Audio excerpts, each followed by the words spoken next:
ঠিক কতবার অন্যের জন্য বাঁচতে গিয়ে ভেতর ভেতর মরে গিয়েছি আমরা। সমাজ বলে দেয় দিন শেষে আমাদের কেমন হতে হবে, পরিবার ঠিক করে দেয় তাদেরকে খুশি করতে হলে আমাদের কি কি করতে হবে। আমরাও মেনে নেই, গোটা পৃথিবীর কাছে গ্রহণযোগ্য হতে হবে, অমন করেই তো বাঁচতে হবে।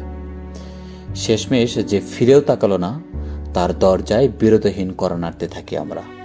তারা ছাড়া বাঁচতে ভীষণ কষ্ট হয়। স্রষ্টার কাছে মিনতি করে জানতে চাই, ঠিক কি করলে সে আমায় ভালোবাসবে। কে ভীষণ অবহেলা অবলীলায় গিলে ফেলি প্রতিদিন। অন্য কারো উত্তরের আশায় বেঁচে থাকি, অন্য কারো স্বপ্ন পূরণের তাগিদে ছুটে চলি রোজ, অন্য কারো প্রিয় হওয়ার আকুতি নিয়ে নিজেকে ভেঙে চুরি করি বারবার। কখনো নিজেকে জিজ্ঞেস করা হয়নি আমি কেমন হতে চেয়েছিলাম, আমার স্বপ্ন কি, আমার ইচ্ছে ঘুরিরা কোন আকাশে উঠতে চেয়েছিল। আজ তো একটা জীবন অন্যের জন্য বাঁচতে গিয়ে নিজের জন্য এক বিন্দুও বাঁচা হয়নি। অথচ নিজেকে একটু ভালোবাসলেও তো পারতাম না।